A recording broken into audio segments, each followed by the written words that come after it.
just the way it goes. A word now to the wise. The world was made to change. Each day is a surprise. I'm looking at life through my own eyes. I'm searching for a hero to idolize.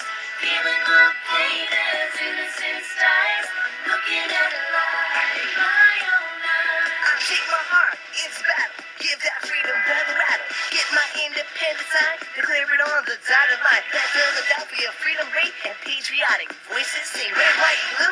Never give up. You represent America. Hoping and praying for a brighter day. I listen to my heart and I obey. How can I see it any other way? I'm looking at life with my own eyes.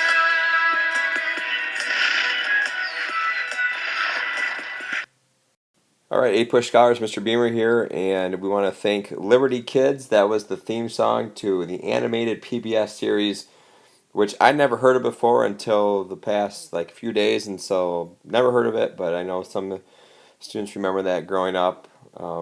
I don't, but it kind of got me fired up. All right, let's finish the last part of Chapter 8, pages 152 to 162. This is continuing Period 3, French and Indian War to the year 1800. And the key topics for the last half of Chapter 8 include the Revolutionary War, the important battles, and the final treaty, the Treaty of Paris of 1783. You might be confused, Mr. Beamer, I thought the Treaty of Paris ended the French and Indian War, and it did. There were two treaties of Paris's within 20 years. So 1763, French and Indian War, 1783, the Revolutionary War. Okay, the next slide is going to look at a map of some of the major battles, but basically this is kind of how the Revolutionary War went. It started in New England, early on, Lexington and Concord around the Declaration of Independence time period, and then it shifted to the middle states, predominantly New York and Pennsylvania, and then finally the last part of the war, 1778 to 1781, really focused on the South. So the battles over time start in the North and gradually work their way to the South. Also, a reminder in 8-Push, again, military history is not a big part of the exam, so we don't focus on it. All I really focus on maybe are the first battles, the turning point battles, and usually the last battles. This map shows some of the major battles of the Revolutionary War, and the ones that you need to know for 8-Push are Lexington and Concord, 1775, Saratoga, 1777, and finally Yorktown. Really, these are the three major ones that for 8-Push you're going to need to know. Brooklyn is basically the battle over New York, and the British did capture that city, but otherwise, overall, there were, especially towards the end of the war, many victories for the Americans. Okay, the first section of reading is George Washington at Bay, and here are some essential questions that we're going to go over on this slide. So after Boston was evacuated, what major city did the British attack next, and was it successful? And the answer was New York. So the British were forced to flee Boston, so they're never able to conquer Boston. That's where, of course, the biggest revolutionary sentiment occurred, was in Boston. But then they went after New York, and the British did capture New York City relatively easily, partially because of the many loyalists that were located in New York to support the British. Second question is, how was the American Army during the summer and fall after the signing of the Declaration of Independence? So in the summer of 1776 and into the end of 1776, the Army was struggling. Many losses, morale was low, and lacked supplies. However, George Washington his leadership does come through. And perhaps the most famous battle George Washington was in was at the Battle of Trenton. And this became famous because it was later became a famous painting about it. We'll look at in the next slide. But basically, Washington crosses the Delaware River the day after Christmas, 1776, and he defeats the Hessians there, and the Hessians probably had too much of a party the day before to celebrate Christmas, and Washington's able to cross that river and capture Trenton and get the victory. And it's one of the most famous, battles in American history, and also a famous painting of it. Now, for 8-Push, the Battle of Trenton will probably not be on the exam, but it is definitely interesting. Okay, here's a famous painting of Washington crossing the Delaware. This is not a John Trumbull painting, even though he has many famous historical paintings. It's by, ironically, a German-American painter in the 1800s. And so here's Washington looking very proud and erect, standing at the front of the boat, leading his troops across the cold and icy Delaware to fight the Hessians at Trenton. Okay, next section, more alliteration, Burgoyne's blundering invasion. So that blundering means it wasn't very successful. So, question number one, why was the British so interested in capturing the Hudson River Valley in 1777? Well, the Hudson River Valley is the area north of New York, and so the British wanted to capture that area along the Hudson River.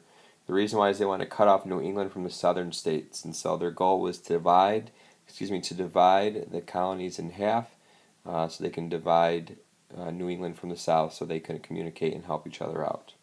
Okay, this map is going to try to give you a little visual of what the British wanted to do, and so the British, we mentioned, wanted to control the Hudson River Valley. So this area right up here, this is the Hudson River.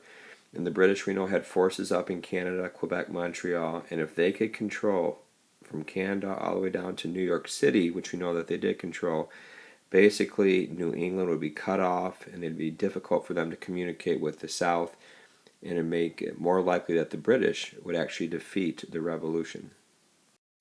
Okay, let's look at question 2. Instead of going north of the Hudson River, what is British general? This is a typo. This should not say Burgoyne. It actually should say British General Howe. So that's a typo on my part, because Howe, instead of going up to New York to help out Burgoyne coming down from Canada, he actually goes to Philadelphia to attack there, leaving General Burgoyne coming down from Canada to fight the Americans by himself. So I don't think you need to know the specifics of which general was which, but what you do need to know is that this battle Burgoyne fought against the Americans was at Saratoga. This is so significant to the Revolution War. You must highlight this, must know this, because America beats Burgoyne at Saratoga in upstate New York, and it's a huge victory, turning point in the war. And after this victory, our beloved friends, the French, join our side, and they help us win the Revolutionary War. Fire up, France. Next section is strange French bedfellows. That sounds actually rather interesting. But anyway, the questions of this section that we're going to look at is, how did the French help America even before the Battle of Saratoga? So we know that this was a turning point battle, but the French did help us out in other ways. And basically, the French did give us supplies, especially gunpowder and weapons. 90% of our weapons came from the French, which did help us battle the British. Second question is, what is one reason the French joined the war on the American side after Saratoga? The reason why is because the French knew that they eventually would have another war with Britain. They just saw it as inevitable. And if the Americans lost to the British, they would be another enemy to fight. So helping the Americans just made sense to the French. And so they figured, let's help the Americans. Hopefully they can be our ally against the British. Number 3, why were some Americans reluctant with the 1778 Treaty of Alliance with France? This treaty was called the Franco-American Treaty, and basically it was an agreement between America and France to help each other out and to have an alliance, especially against the British. Many Americans did not like this because, again, as we mentioned before, most of the French in North America were Catholic, and even in France there was a lot of Catholics there, and Americans wanted to be isolationists. They did not want to get involved with an alliance, especially with a Catholic country. But when your house is on fire, come on, this is in the reading, but when your house is on fire, what does our author say about it? Get a bigger hose? No, what do they say? When your house is on fire, one does not inquire too closely into the background of those who carry the water buckets. So basically, because America was on fire with the British, fighting the British, we didn't care about the French, their background. We needed their help now, and they did eventually help us defeat the British. The question I have, what if the French had a hole in their bucket? That makes no sense. We already talked about this in the previous slide, so I'm going to be quick here. Strange French bedfellows is basically how America and France joined in bed together to try to attack the British. Okay, so France hoped to gain a lot of power and prestige in the world with the British loss. They wanted America to win. The French helped supply the colonies with gunpowder after Lexington. We talked about that, 90% of it. And even Ben Franklin played a big role. He visits France and captivated the French public and helped persuade the French to join with America. So again, Franklin was so important to help the revolution succeed and help France join our side. And so the Franco-American alliance begins in 1778. Okay, some key questions in the section called "The Colonial War Becomes a World War." And so, again, we started our revolution against the British alone, and then the French come in and make it a world war. So, what two other major European countries joined the war in 1779, and which side did they join? And we have the Spanish and Holland, or the Dutch, joined the sides of America and the French. And so, it's pretty much everybody against the British by 1779, which is beneficial to America. And this is beneficial to America because the British are more concerned with Europe because that's where their home is. They're more concerned with fighting the other European powers in Europe, and so they're not as concerned about America, which is huge for Americans because now they're distracted. The British are, and America has a better chance to win. All right, and finally, name two reasons why we should love the French, and don't say bread. That's not even funny, but I do like French bread as it relates to the Revolutionary War. So, why should we love the French? There's always a little bit of American, I don't really like the French a whole lot, but we should actually love them because number one, they provided us with lots of money. We were in debt to them, but provided us large sums of money to help supply weapons and fight the British. They gave us large amounts of equipment as well. It becomes important. And half of the soldiers fighting were the French, really. So half of the soldiers fighting the American Revolution were French. So we have to respect them and say, thank you, France. We owe you one for Revolutionary War. And they say, yeah, we're going to need you in World War I and World War II. Okay, the next section is blow and counter blow, and I just want to throw out the name Ben Franklin, or I'm sorry, Benedict Arnold. Whew.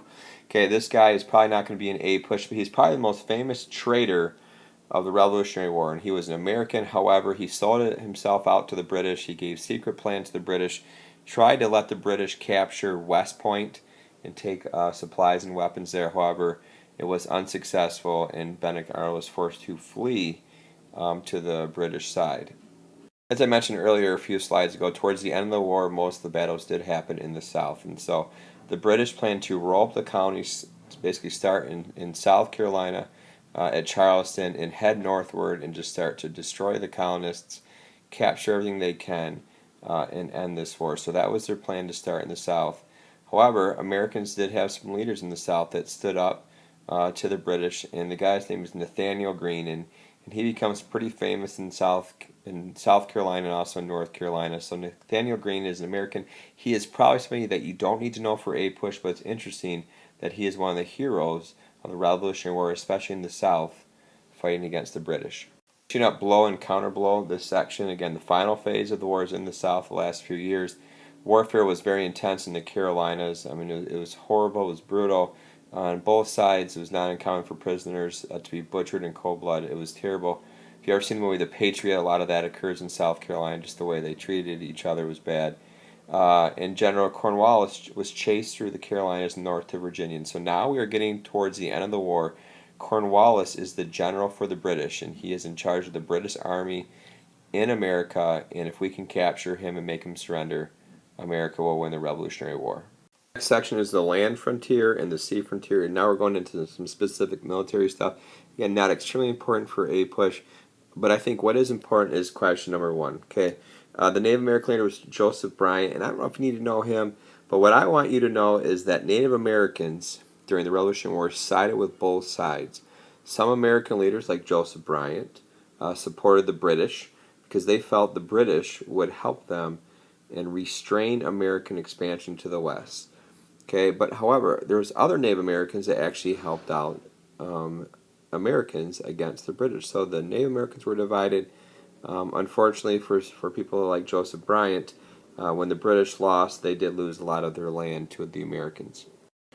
Okay, I encourage you to read the section about George Rogers Clark. It's pretty interesting, and he's an American hero out west, captured some British forts along the Ohio River, and again, the speculation is that he helped allow America to gain a lot of the land out to the Mississippi River because of his success. But he's a famous American hero.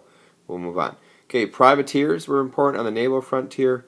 Basically, privateers, these were privately owned ships, so they were owned by people, and their goal was basically to be like pirates.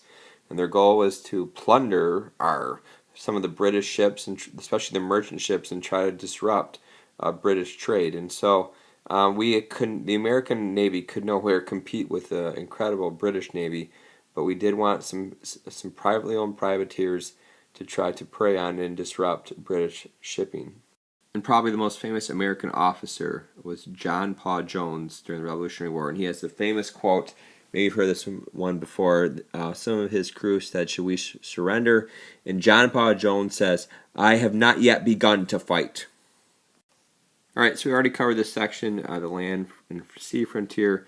So again, in the west, fighting along with the Ohio River, George Rogers Clark was the American hero who successfully defeated the British out there. Indian allies fought on both sides, but many of them did fight for the British because the British said that they would stop American expansion. Sea frontier, already talked about this. We had a very weak navy when we started out. The most successful were the privateers trying to attack British merchant ships. Okay, 3 more sections. The next section is Yorktown and the final curtain. Yorktown is a must-know, so I would highlight that. So we'll get to that in a minute. Okay, number 1. Describe the mood of Americans during the end of the war, 1780 to 81. So, towards the end of the Revolutionary War, Americans were struggling. We had high inflation, prices were high. Our government was basically bankrupt. Unity was struggling, and it was possible that the revolution would not work. Okay, it was not a sure thing. However, we were able to capture General Cornwallis of the British at Yorktown. I would highlight Yorktown. Yorktown is the final battle of the Revolutionary War. It's in Virginia. And basically, Cornwallis was cornered by Washington on land and the French at sea. So again, Yorktown is the final battle, and George Washington was there to help win, but we have to give credit to the wonderful French because they had forces on land helping us out, and also they cornered them on the Atlantic Ocean. Okay, so Yorktown was in 1781, but the final Paris Peace Treaty wasn't until 1783, and so there were still a lot of questions what's going to happen to America, and the question is who made valuable contributions to keep the cause alive until a peace treaty was signed. It was George Washington. His leadership, his spirit told Americans, we've done it, we were going to become our own country, we'll wait for the treaty, we'll sign it, and then we'll start our country as a new nation, the United States of America.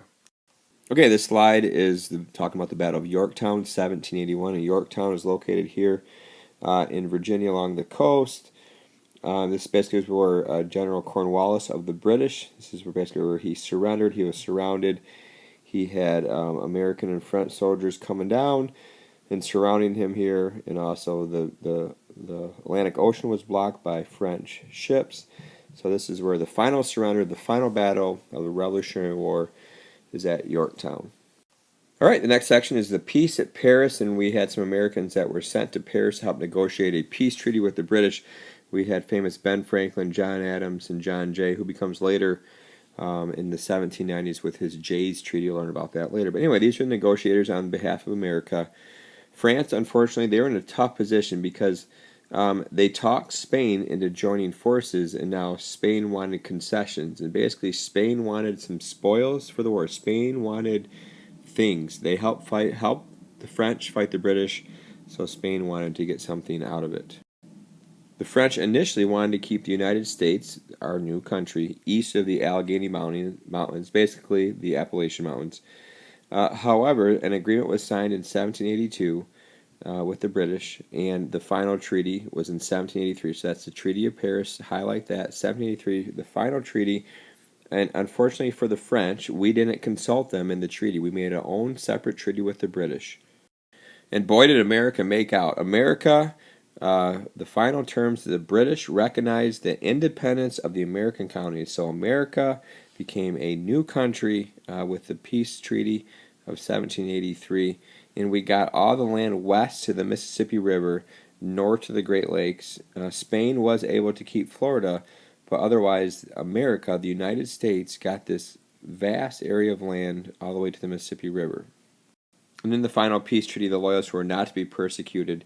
That was the agreement. However, we know that they were treated pretty poorly in America. Some were killed, some were imprisoned, a lot of them lost all their land, their property to other people in America. Okay, here's a visual of the Treaty of Paris, and this is the United States of America. We gained all this from the Revolutionary War, and the key thing, this right here is the Mississippi River. Spain were able to receive all of this land. This is still technically Louisiana. Spain controlled that. Spain controlled parts of New Orleans. This is kind of a disputed land down here, the northern part of Florida.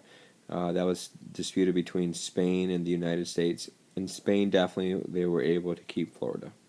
And so this piece of land is the original United States. So when we become a country, this is our land area in 1783. Okay, the final section of Chapter 8 is called A New Nation Legitimatized. And basically, this is the United States of America. And after the war and the peace process, the British government decided to be generous to us. They gave us all that land to the Mississippi River. And the biggest reason why the British did that is because they wanted the trade. America had many natural resources, and they wanted to open up the trade channels and have the Americans buy British goods, and also to prevent future wars between America and Great Britain. In addition, the British thought, well, maybe down the road, if we fight the French again, it would be nice to have Americans be friendly to us. And out of all the countries of this time period, of America's war for independence, out of all the countries involved, France, Spain, Britain, America clearly made out the best. We got all the land to the Mississippi River, which was just a great bonus for America. France, however, they did defeat the British and gained revenge from the French and Indian War. However, the government headed into bankruptcy, and by the early 1790s, the French Revolution happened. King Louis the 16th was overthrown in 1793. The French Revolution begins, and it is chaos in France. The Reign of Terror begins when people are killing everybody. It was complete anarchy. It was out of control in France.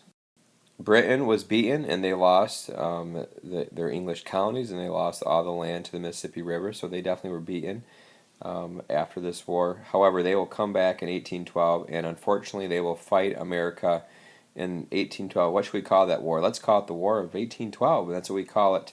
So America fights the British again a second time. Then I got to read the last sentence or two of this chapter. I love reading the last paragraph of every chapter. It gives me goosebumps. It fires me up. It foreshadows the future. So here it is. Snatching their independence, so talking about America, from the furnace of world conflict. We got our independence partially because the world was at war. They began their national career, talking about America, with a splendid territorial birthright and a priceless heritage of freedom. Seldom, if ever, have any people been so favored. Ooh, Mufasa.